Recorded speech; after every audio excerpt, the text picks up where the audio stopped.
le banc de couplage varié, que c'est un banc qu'on a acquis récemment et dont l'utilité en fait, à bord est de faire fonctionner deux alternateurs simultanément.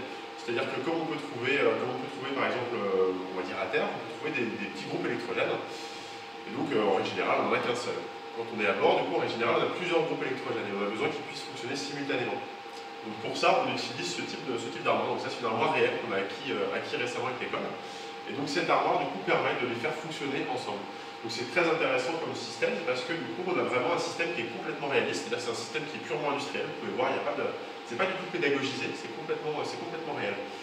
Donc je vais vous faire une démonstration de ce type d'appareil qui est fabriqué par Barrier, une entreprise de Concarneau.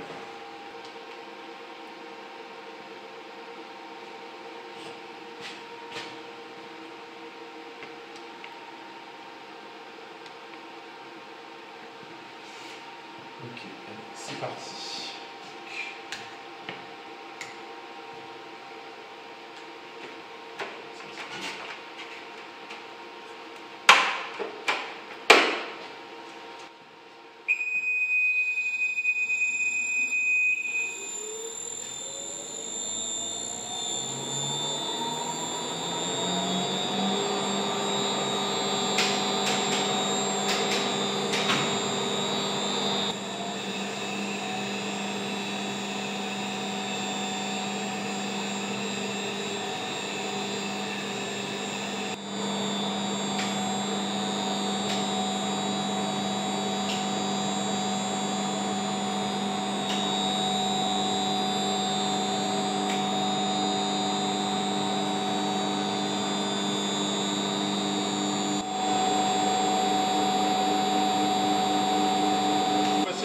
Parce que là on a ce groupe là qui est très chargé, qui est presque à sa limite de puissance, donc on va rajouter un deuxième groupe. Regardons celui-là.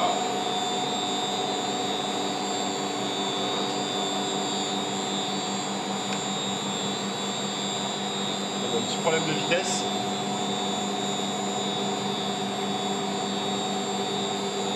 On accélère celui-là.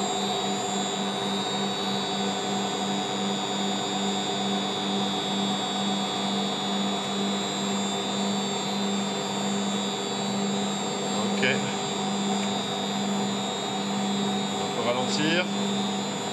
Ok, donc dès qu'on va passer en haut, on va pouvoir coupler.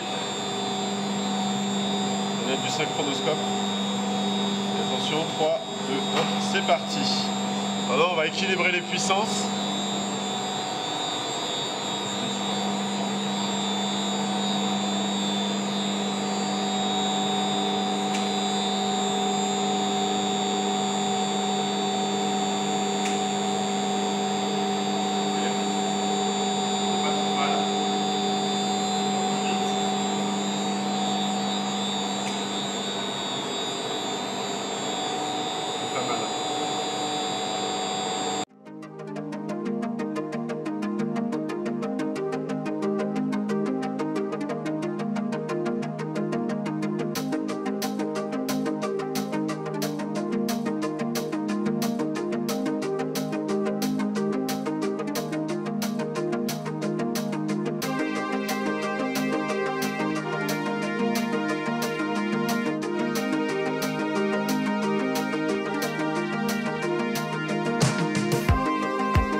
De TP électronique. Donc dans cette salle, on va pouvoir rencontrer effectivement du matériel qui est très marin, des alarmes. Donc là, on a des feux de navigation. Donc on a reproduit l'ensemble des feux de navigation.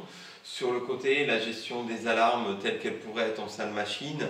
Et puis en dessous, vous avez le pilotage des feux de navigation et la centrale d'alarme que l'on peut rencontrer. Donc on essaye de former nos élèves à quelque chose de marin et effectivement de pouvoir leur montrer ce qui existe et ce qu'ils rencontreront à bord plus tard. Voilà.